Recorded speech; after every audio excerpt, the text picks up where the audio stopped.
Hello everyone, இன்றைக்கி நம்ம சேனலில் ரொம்ப டேஸ்டியான ஆலு பராத்தா எப்படி பண்ணுறதுன்னு பார்க்கலாம். ஸோ இந்த ஆலு பராத்தா பண்ணுறதுக்காக ஒரு பவுலில் நான் 2 கப் கோதுமை மாவு எடுத்திருக்கேன். இந்த கோதுமை மாவு கூட தேவையான அளவு உப்பு சேர்த்துட்டு நான் தண்ணி ஊற்றி நல்லா பிசைஞ்சிக்க போகிறேன். இப்போ நான் நல்லா பிசைஞ்சிட்டேன். கொஞ்சம் எண்ணெய் ஊற்றி மறுபடியும் ஒரு 2 நிமிஷம் நல்லா பிசைஞ்சிட்டு இதை நம்ம மூடி வைக்க போகிறோம்.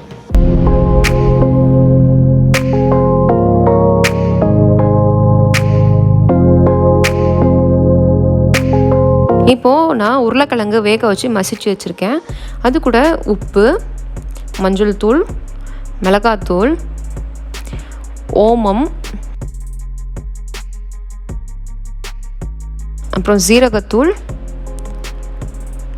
அப்புறம் ஆம்ச்சூர் பவுடர், மாங்காய் தூள் இது இருந்தால் சேர்த்துக்கோங்க, இல்லைன்னா இது வேண்டாம். இது எல்லாமே சேர்த்துருக்கேன். லாஸ்ட்டாக கொஞ்சம் கொத்தமல்லி தழை இதெல்லாமே சேர்த்துட்டு நம்ம கை வச்சு நல்லா பிசைஞ்சிக்கணும்.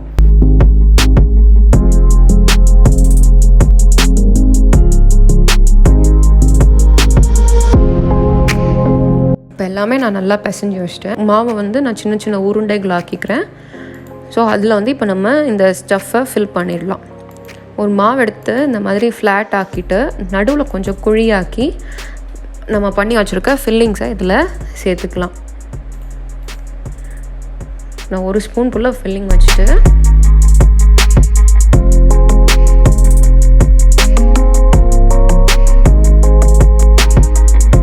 இதை சுற்றிலும் நம்ம மூடி ஒரு உருண்டை புல்லாக்கிட்டு கீழே டஸ்ட்டு மாவு தட்டிக்கோங்க. தட்டிட்டு இதை நம்ம நல்லா உருட்ட போகிறோம். இந்த மாதிரி ரொம்ப தின்னாகவும் இல்லாமல் ரொம்ப திக்காகவும் இல்லாமல் மீடியம் சைஸில் நம்ம இந்த பராத்தா மாவை திரட்டி வச்சுக்கலாம். இதை திரட்டிட்டு இதை நம்ம சுட்டு எடுக்க போகிறோம். ஸோ இதை ஒரு பேனில் நல்ல சூடாக இருக்க பேனில் போட்டு இது பண்ணிக்கோங்க. இது நல்லா ஒரு பக்கம் வெந்து வந்ததுக்கப்புறம் திருப்பி போட்டுக்கலாம். திருப்பி போட்டு அதை நல்லா 2 பக்கமும் நல்லா வெந்து வரணும். லாஸ்ட்டாக கொஞ்சம் நெய் இல்லைன்னா பட்டர் ஆட் பண்ணிக்கோங்க.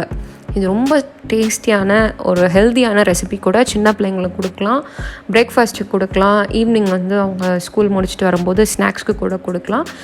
ரொம்ப ரொம்ப ஹெல்த்தியான ரெசிபி, ரொம்ப சிம்பிள் கூட. ட்ரை பண்ணி பார்த்துட்டு எப்படி இருந்ததுன்னு கமெண்ட் செக்ஷனில் கமெண்ட் பண்ணுங்கள். இந்த வீடியோஸ் பிடிச்சிருந்தால் லைக் பண்ணுங்கள். மைக்கேல்ஸ் குக்கிங் சேனலுக்கு சப்ஸ்கிரைப் பண்ணுங்கள். எல்லாருக்குமே ஷேர் பண்ணுங்கள். தேங்க்ஸ் ஃபார் வாட்சிங்.